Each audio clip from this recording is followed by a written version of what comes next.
বিসমিল্লাহির রহমানির রহিম। শুরু করছি আল্লাহর নাম দিয়ে। আশা করি আমার দিনী ভাই ও বোনেরা আপনারা সকলেই ভালো আছেন আল্লাহর রহমতে। আজকে শোনাতে যাচ্ছি ইবলিস এবং আদমের ঘটনাবলী। ইনশাআল্লাহ ভিডিওটি সবাই দেখবেন বলে আশা করি। শয়তানের সৃষ্টি হলো মানুষের জন্য। ইবলিসকে আল্লাহ মানুষের জন্য পরীক্ষা স্বরূপ সৃষ্টি করেন এবং কিয়ামত পর্যন্ত তার হায়াত দীর্ঘ করে দেন। মানুষকে আল্লাহর পথ থেকে বিচ্যুত করার জন্য ও তাকে ধোঁকা দেওয়াই শয়তানের একমাত্র কাজ। সে মানুষকে বলে কুফরি করো, কিন্তু যখন সে কুফরি করে তখন শয়তান বলে আমি তোমার থেকে মুক্ত, আমি বিশ্বপ্রভু আল্লাহকে ভয় করি। অন্যদিকে যুগে যুগে নবী রাসূল ও কিতাব পাঠিয়ে আল্লাহ মানুষকে সত্যর পথ প্রদর্শনের ব্যবস্থা অব্যাহত রাখেন। আদম থেকে শুরু করে শেষ নবী মুহাম্মদ মুস্তাফা সাল্লাল্লাহু আলাইহি সাল্লাম পর্যন্ত 1,24,000 পয়গম্বর দুনিয়াতে এসেছেন এবং বর্তমানে সর্বশেষ ইলাহি গ্রন্থ ও পবিত্র কুরআনে ধারক ও বাহক মুসলিম ও উলামায়ে ইকরাম শেষ নবীর ওয়ারিস হিসাবে আল্লাহ প্রেরিত ওহীর বিধান সমূহ বিশ্বব্যাপী পৌঁছিয়ে দেবার দায়িত্ব পালন করে যাচ্ছেন। পৃথিবীর চূড়ান্ত ধ্বংস তথা কিয়ামতের অব্যাহত কাল পর্ব পর্যন্ত এই নিয়ম জারি থাকবে। শেষ নবীর ভবিষ্যদ্বাণী অনুযায়ী পৃথিবী এমন কোনো বস্তি ঝুপড়িঘরও থাকবে না যেখানে আল্লাহ ইসলামের বাণী পৌঁছিয়ে দেবে না। এত সত্ত্বেও অবশেষে পৃথিবীতে যখন আল্লাহ বলার মতো কোনো লোক থাকবে না, অর্থাৎ প্রকৃতি তৌহিদের অনুসারে কোনো মুমিন বাকি থাকবে না, তখন আল্লাহর হুকুমে ফলই গনিয়ে আসবে এবং কিয়ামত সংঘটিত হবে।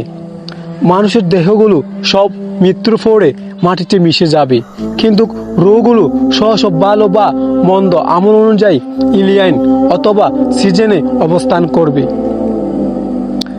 যা কিয়ামতের পরে আল্লাহর হুকুমে সব দেহগুলো পূর্ণ প্রবেশ করবে এবং চূড়ান্ত হিসাব নিকাশের জন্য সকল মানুষ সশরীরে সৃষ্টিকর্তা আল্লাহর দরবারে নিতে হবে। মানুষের ঠিকানা হলো তিনটি। এক, দারুদ দুনিয়া, অর্থাৎ যেখানে আমরা এখন বসবাস করছি। দুই, দারুল বরজক, অর্থাৎ মৃত্যুর পরে কবরের জগৎ। তিন, দারুল কারার, অর্থাৎ কিয়ামতের দিন শেষ বিচার, সেই জান্নাত বা জাহান্নামের চিরস্থায়ী ঠিকানা।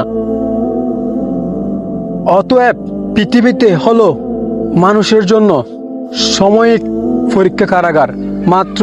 জান্নাত থেকে নেমে আসা মানুষ এই পরীক্ষাস্থলে পরীক্ষা শেষেই সুন্দর ফল লাভে পুনরায় জান্নাতে ফিরে যাবে, অথবা ব্যর্থকাম হয়ে জাহান্নামে নিক্ষেপ হবে।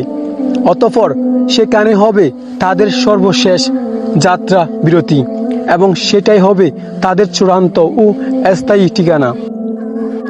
আল্লাহ বলেন, মাটি থেকে আমরা তোমাদের সৃষ্টি করেছি, ওই মাটি থেকে তোমাদের ফিরিয়ে নেব, অতঃপর ওই মাটি থেকে আমরা তোমাদেরকে পুনরায় বের করে আনব। অতঃপর বিচার শেষে কাফেরদেরকে হাঁকিয়ে নেওয়া হবে জাহান্নামের দিকে এবং মুত্তাকিনদের নেওয়া হবে জান্নাতে। এভাবেই সেদিন জালেমের তার প্রাপ্য শাস্তি ভোগ করবে এবং জুলুম ও তার যথার্থ প্রতিদান পেয়ে ধন্য হবে। সেদিন কারো প্রতি কোনরূপ অবিচার করা হবে না। উল্লেখ্য যে হযরত আদম আলাইহিস সালাম সম্পর্কে পবিত্র কুরআনে 10টি সূরায় 50টি আয়াতে বর্ণিত হয়েছে। এতক্ষণে আদম সৃষ্টির ঘটনাবলী কুরআনে যেভাবে বর্ণিত হয়েছে তার আলোকে আমরা সেভাবে তুলে ধরেছি। আশা করি ভিডিওটি যদি ভালো লাগে তাহলে চ্যানেলটি সাবস্ক্রাইব করে আমাদের পাশে থাকবেন।